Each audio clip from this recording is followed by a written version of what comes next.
The interstate system was created in the 1950s. In 1982, Congress authorized the first study for I-73. 10 years later, Congress designated I-73 as a high-priority corridor. For the next 20 years, the PD and Grand Strand regions have waited for Interstate 73. And now, as progress is about to begin and jobs are to be created, special interest groups are trying to stop I-73. For many years, the economies in Marlboro, Dillon, and Marion counties were dependent upon textile mills and tobacco farms. As those industries declined, unemployment in the PD region soared. In fact, during the past 20 years, the PD region has never had unemployment at or below the national average. I-73 will bring those much-needed jobs to the PD region. I-73 is paramount to counties like Marion County, who often has the highest unemployment in the state.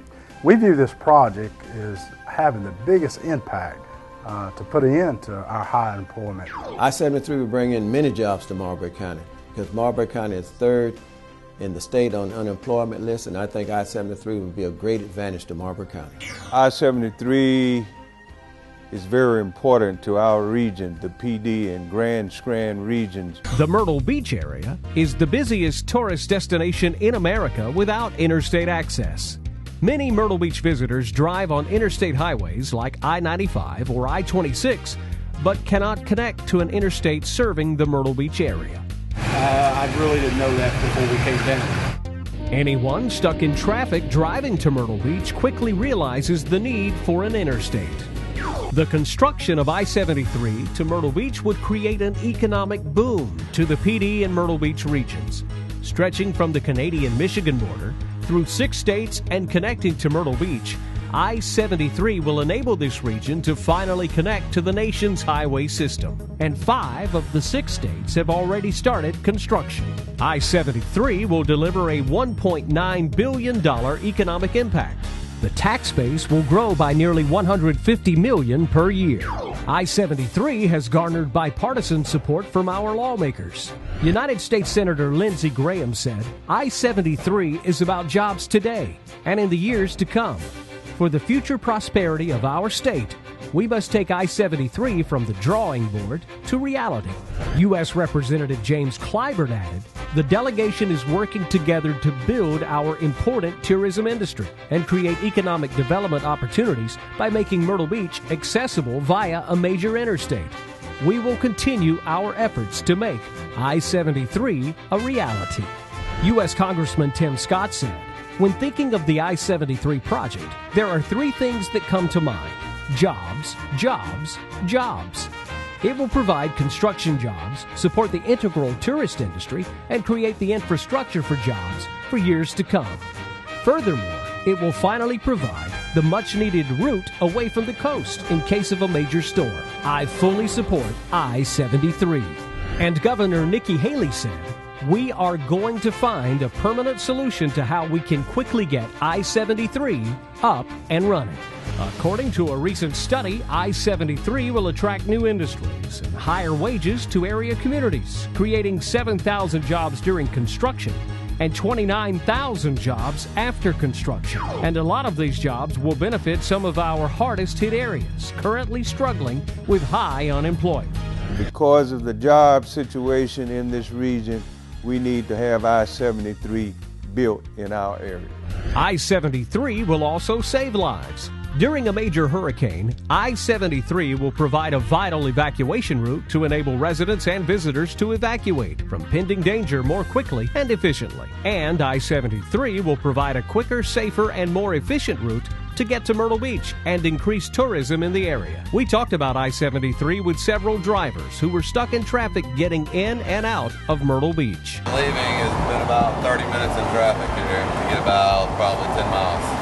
It was very slow, a lot of congestion. Going out, it's been very busy. Some people wonder if we can afford I-73. But the fact is that I-73 may be the only road project in the nation that will pay for itself in just a few years. Over $550 million of our tax dollars have already been committed to South Carolina's portion of the I-73-74 corridor. Why stop in the middle of the project? Other states like Michigan, Ohio, North Carolina, and West Virginia have already built large portions of the I-73 corridor. So the question is not, can we afford to build it? The question is, can we afford not to build it? With all the positives I-73 will bring, it makes you wonder why some people are against it. Sarah Knuckles, SCDOT Commissioner for the 5th District, opposes I-73 and the jobs it will create.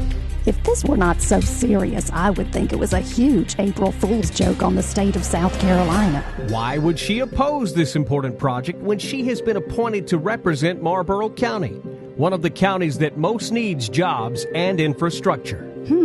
Isn't that interesting? Commissioner Knuckles apparently doesn't think small towns in the PD deserve to have interstate access. I would invite her down and spend a day with me and ride into the neighborhoods of folks that want to work, but there's just simply no opportunity.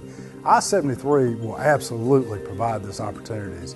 If you research the areas of the state, those that have access to highway infrastructure, or those that are succeeding in landing projects, industrial projects, we are absolutely at a disadvantage because we don't have that in our area. An examination of 89 new employment projects totaling $2.4 billion of capital investment into South Carolina found that almost 12,000 jobs were created. And 96% of those jobs went to areas that are on or near an interstate.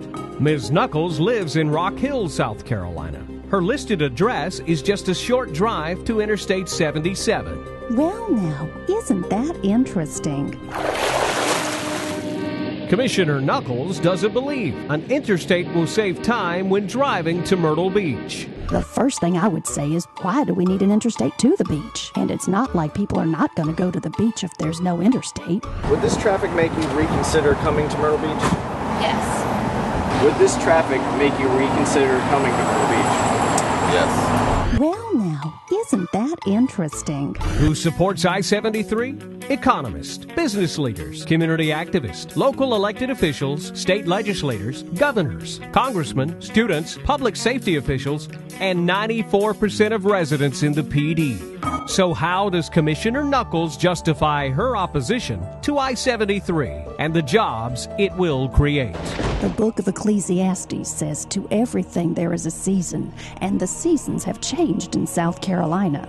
But Ms. Knuckles isn't the only one who opposes I-73 and the jobs it will create. Environmental activists and special interest groups opposed to progress are rallying against I-73. And what could be more important than a $1.9 billion economic boom and 29,000 jobs? So, let me get this straight.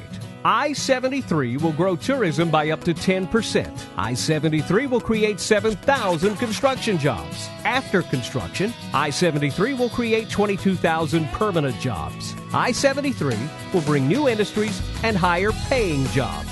And I-73 could save lives during a major hurricane. Do we want more jobs, higher wages, more tourists, and improved safety?